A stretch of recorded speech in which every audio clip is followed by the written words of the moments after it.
Welcome back guys to my channel. तो मैं आज फिर से आपके लिए एक हॉरर स्टोरी लेकर आया हूँ और वो हॉरर स्टोरी औरत और एक लड़की की आत्मकथा है। तो आपको ऐसी रोचक कहानियाँ पसंद है तो हमारे चैनल को सब्सक्राइब कीजिए और हमें सपोर्ट दिखाइए। तो चलिए शुरू करते हैं। ये बात है साल 1950 की। साल 1950 का यह एक चौंकाने वाला किस्सा रानी बाजार का है।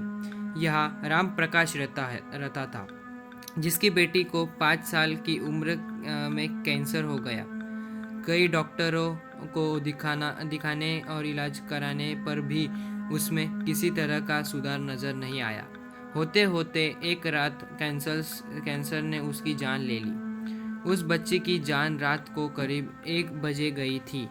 उसी रात को पास के ही एक गांव की महिला मोहिनी को एक ट्रक ने टक्कर मार दी थी।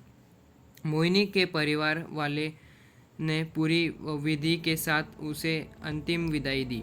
अब बच्ची के परिवार वाले भी उसे दफनाने के लिए जंगल की तरफ निकले।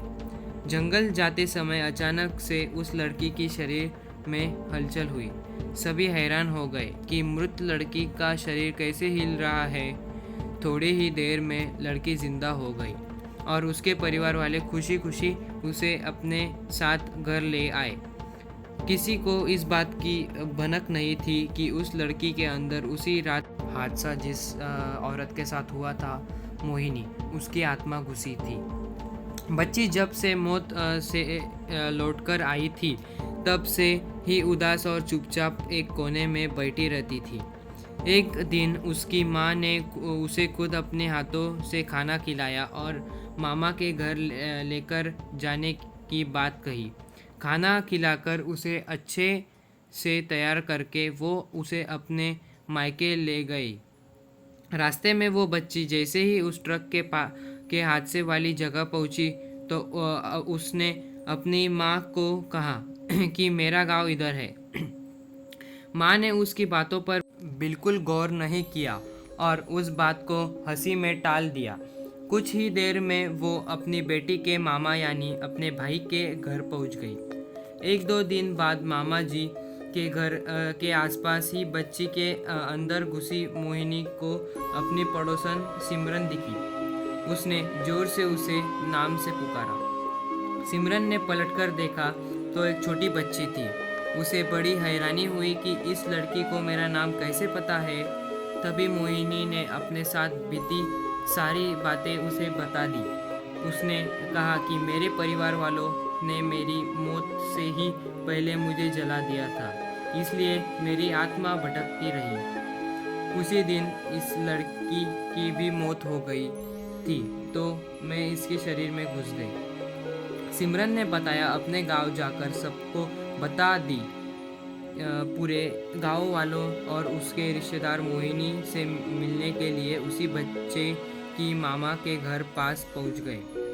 उसी लड़की के अंदर रह रही मोहिनी की आत्मा ने सबको एक एक करके पहचान लिया। कुछ देर बातें करने के बाद वो अपने परिवार वालों के साथ अपने घर चली गई। अब उस लड़की की माँ बच्ची को घर में न देखकर परेशान थी। जब उसे पता चला कि वो कुछ लोगों के साथ दूसरे गांव गई है, तो वो उसे बुलाने के लिए चली गई। अपने परिवार के साथ खुश मोहिनी ने वापस आने से मना कर दिया।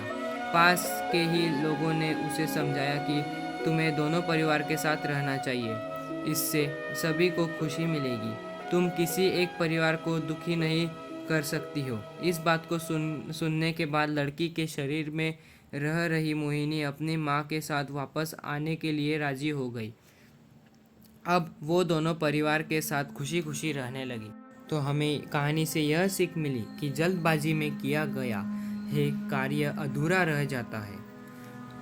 इसलिए कोई भी कार्य करने से पहले उसे अच्छे से देख परख लेना चाहिए। तो thank you so much for watching guys. तो आपको ऐसी कहानियाँ अच्छी लगती है तो हमारे चैनल को सब्सक्राइब कीजिए, लाइक कीजिए और शेयर कीजिए अपने दोस्तों के साथ। Thank you so much.